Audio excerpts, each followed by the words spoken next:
Hey everyone, it's Connor here from Durham Hearing Specialists. I hope you're doing well, and welcome back to a very interesting case. What we have here is a young chap who came to see me because his ear has been discharging on and off for about 3 years. So he's sort of been stuck on this merry-go-round of antibiotics, discharging ear.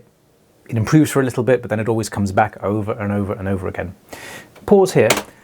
I would suggest to you that this ear is already a bit suspicious. This kind of debris that's kind of emanating out almost from the eardrum looks to be a mass of dead skin, and you can see the lower half of the eardrum there. It looks relatively happy and normal. Ear canal looks good.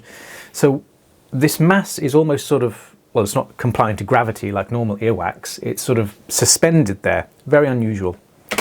So anyway, after 3 years of not really getting anywhere, he's come to see me. So differential diagnosis, what's going on here? What would cause an ear to keep on discharging over and over and over again? Well, my first thought when I saw his notes was suppurative otitis media. That fits quite nicely, doesn't it? Suppurative otitis media means there's a hole in the eardrum and the middle ear cavity, which is lined with a mucosal epithelial lining, gets infected and inflamed. There's an upregulation of mucins, and then you get this kind of, infectious, pussy, mucousy gunk, leaking out of the ear. Usually when a patient says that their ear is literally discharging out of the ear canal, that's what I tend to think, suppurative otitis media, or chronic suppurative otitis media, if it just keeps on going and going.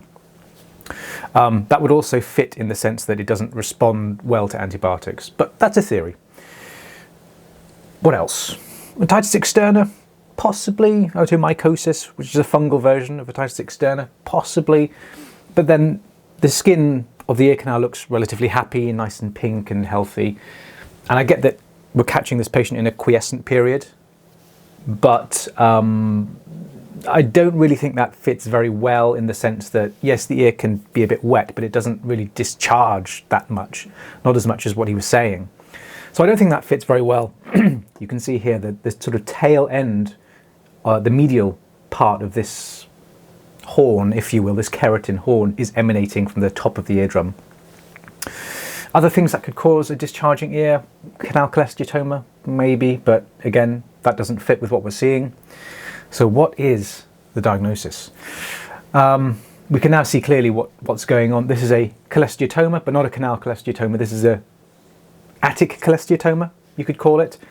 So right here, I'll pause it. There's the eardrum. You can see the handle of the malleus. There's a suggestion of an incus and stapes there hanging down, but all of that stuff there should not be there. And you can see how it's almost sort of ingressing into the middle ear space. There's definitely a pocket there. You can see the light reflex with the pocket.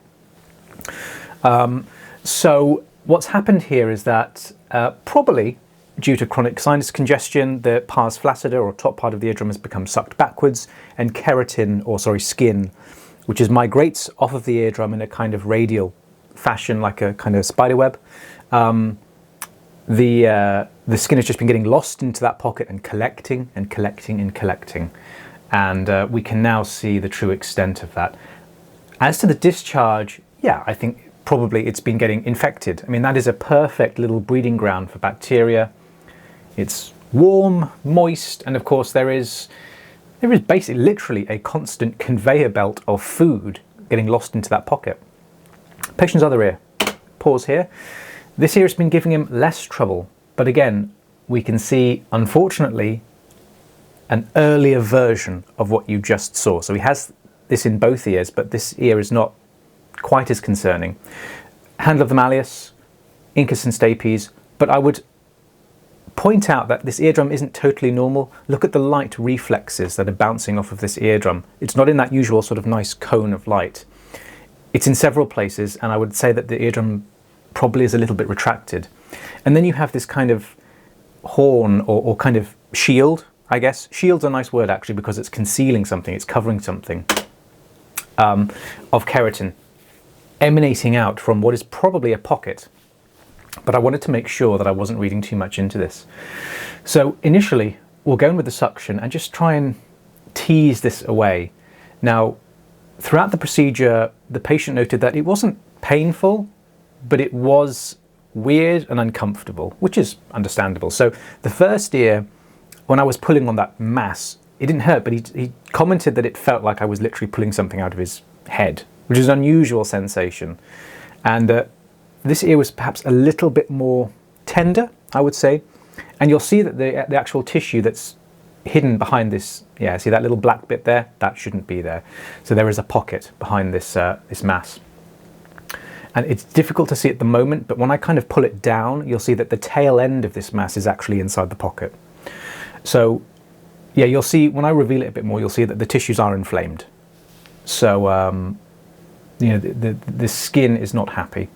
So again, what's happened here?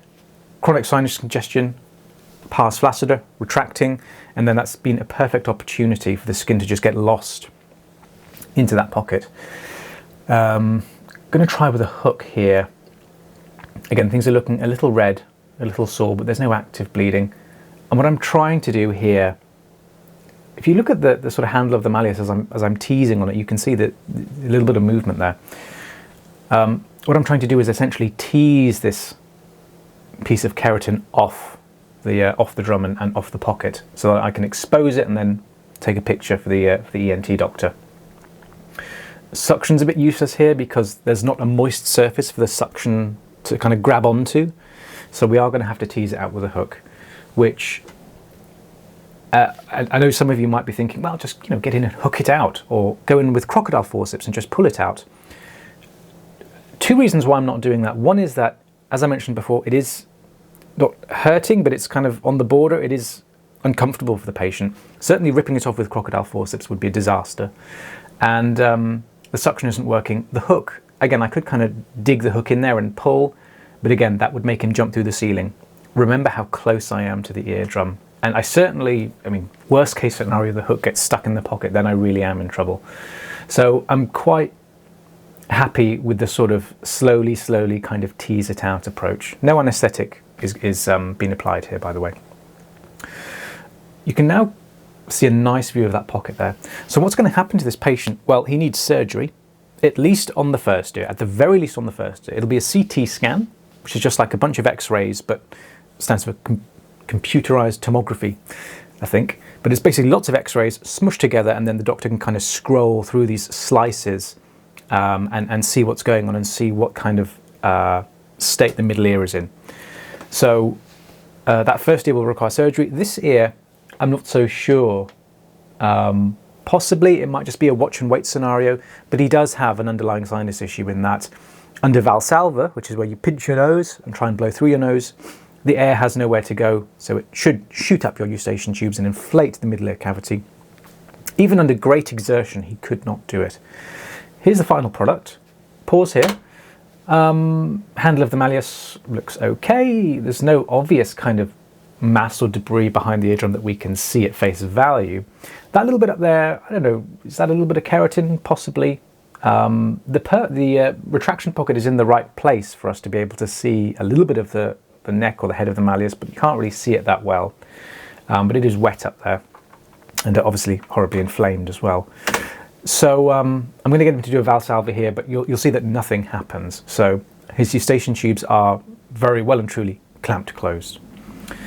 So I thought this was, it's a very unfortunate case in that he's been going for 3 years and been given presumably oral antibiotics, and this problem has just been getting worse and worse and worse. So it always pays to be a little bit curious, and if you see debris in that attic region, I would always go and get it if you feel confident.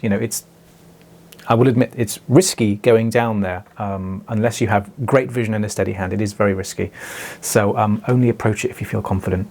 There you go. I hope you found this video interesting. I thought it was very interesting. If you have any questions, leave them down in the comment section below, and I will try my very best to get back to you. And of course, I will see you guys on the next video.